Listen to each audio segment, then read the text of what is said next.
আঁচনি হোৱা নাছিল আজি 1 লাখ ল'ৰা ছোৱালীয়ে চাকৰি পালে এই যোৱা কেইদিনমান আগতে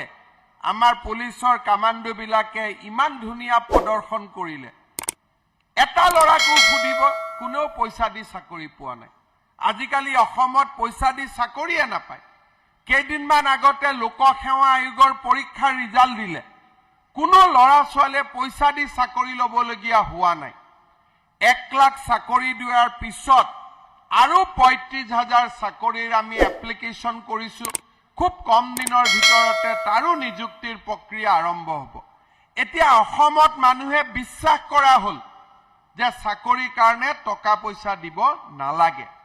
সেইকাৰণে মই যতে যাওঁ ল'ৰা ছোৱালীবিলাকক দেখা পালে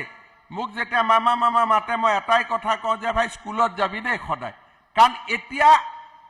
ৰাজনীতি কৰা মানুহে চাকৰি দিব নোৱাৰে চাকৰি পঢ়া শুনা কৰি পাব পাৰি এই পৰিবেশ আগত কোনেও কল্পনাই কৰিব পৰা নাছিল প্ৰথমতে মোক পলিটিচিয়ানসকলে অলপ বেয়া পাইছিল এতিয়া কয় ভালে হ'ল ঘৰত মানুহ আহি নহলে চাকৰিৰ কাৰণে মানুহ আহি দিগদাৰি কৰি থাকে দিবও নোৱাৰো সদায় মনটো বেয়া লাগে এতিয়া গম পাই গল চাকৰি দিব নোৱাৰি বুলি এতিয়া ভালে হ'ল মই বলো আমি চাকৰি দিব নালাগে আমি পঢ়াৰ এটা পৰিবেশ বনাই দিব লাগে চাকৰি পোৱাৰ আমি পৰিবেশ বনাই দিব লাগে বিধায়কসকলে চাকৰি দিব নালাগে